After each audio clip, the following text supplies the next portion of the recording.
मुनि समाजो अर तीरथ राजो, साच्यु सपति अगाई अकाजो। एहि तल जो किछु कहई बनाई, एहि सम अधिक न अगधमाई। मुनियों का समाज है और फिर तीर्थराज है। यहाँ सच्ची सौगंध खाने से भी भरपूर हानि होती है। इस स्थान में यदि कुछ बनाकर कहा जाए तो इसके समान कोई बड़ा पाप और नीचता न होगी।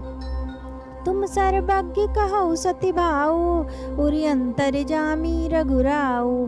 मोहिना मातु कर तब कर सोचू, नहीं दुख जिए जगु जान नहीं पोचू। मैं सच्चे भाव से कहता हूँ, आप सर्वज्ञ हैं और श्री रघुनाथ जी हृदय के भीतर को जानने वाले हैं। मैं कुछ भी असत्य कहूँगा तो आपसे और उनसे छिपा नहीं रह सकता। मुझे माता कैकेयी की करनी का कुछ भी सोच नहीं है और ना मेरे मन में इस बात का दुख है कि जगत मुझे नीच समझेगा। नाही निडर बिगरहि परलोकु, पितहु मरन करि मोहि न सोकु। सुकृत सुजस भरि भुवन सुहाए, लक्ष्मण राम सरिस सुत पाए।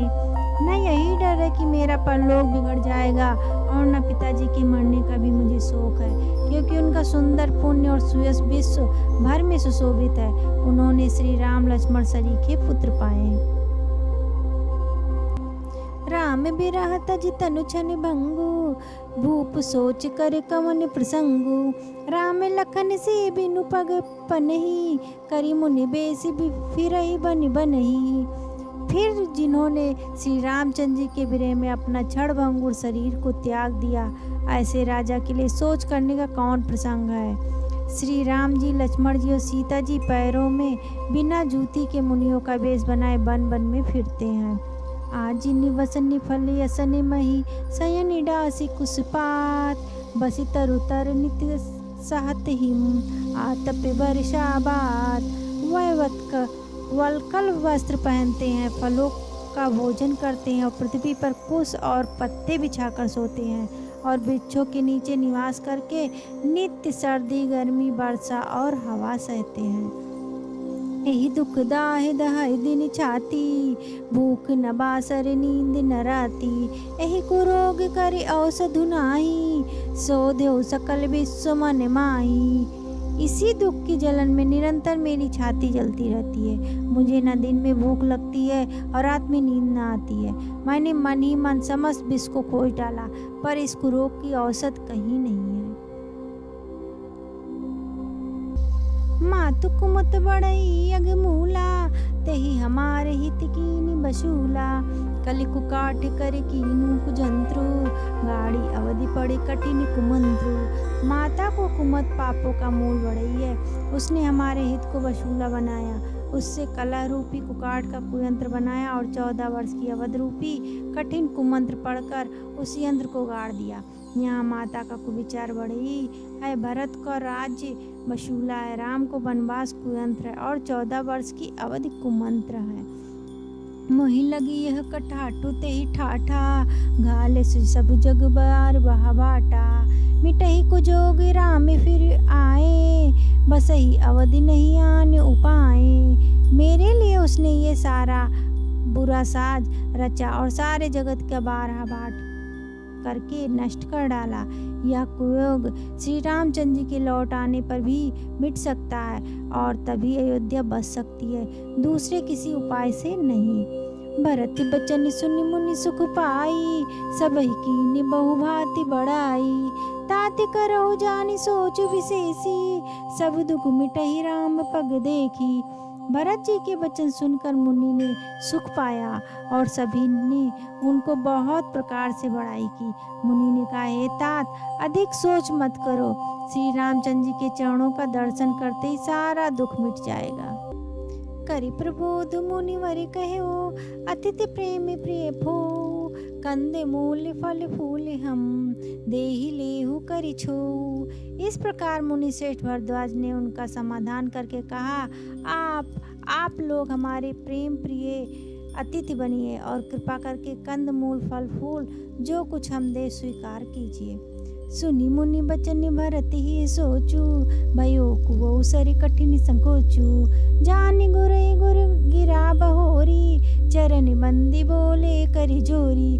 मुनि के वचन सुनकर भरत के हृदय में सोच हुआ कि यह बेमौके बड़ा बेढब संकोच आ पड़ा।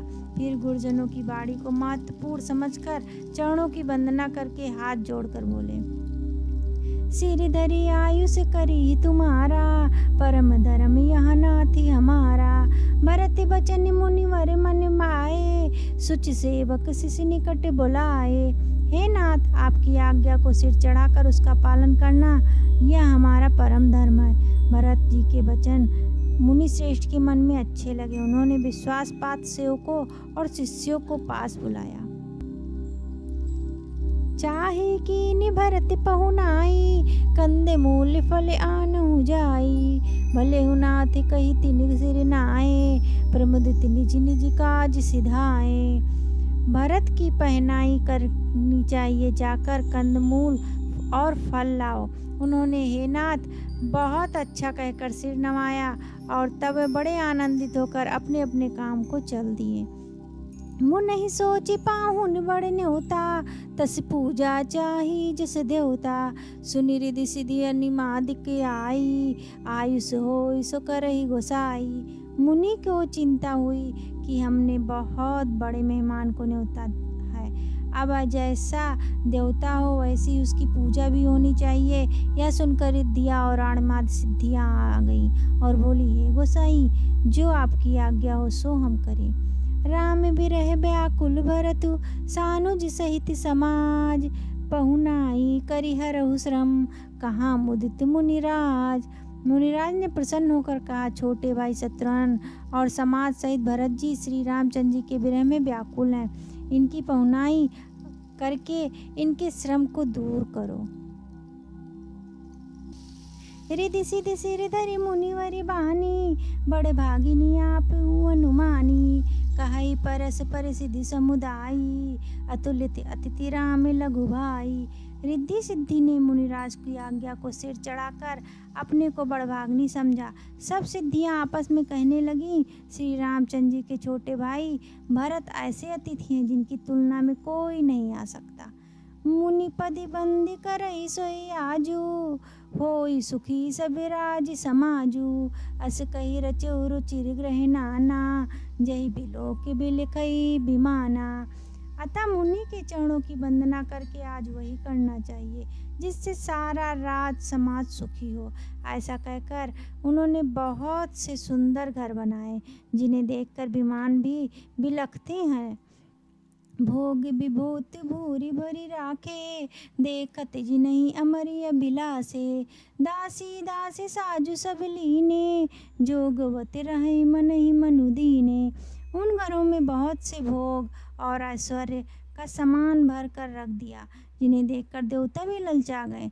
दासी दास सब प्रकार के सामग्री लिए हुए मन लगाकर उनके मनों को देखते हुए रहते हैं, अर्थात उनके मन के रुचि के अनुसार काम करते हैं। सब समाज सज सिद्धि फल पाई, जे सुख सुरपुर सपने नाही। प्रथम ही बास दिए सबके ही, सुंदर सुख जथा रुचि जेही। जो सुख के समान स्वर्ग में भी स्वप्न में भी नहीं है, ऐसे सब समान सिद्धियों ने पल भर में सजा दिया। पहले तो उन्होंने सब किसी को जिसकी जैसी रुचि थी वैसे ही सुंदर सुखदायक निवास स्थान दिए। बहुरी सपरिजनि भरत कहू, ऋषि आयुष दीन।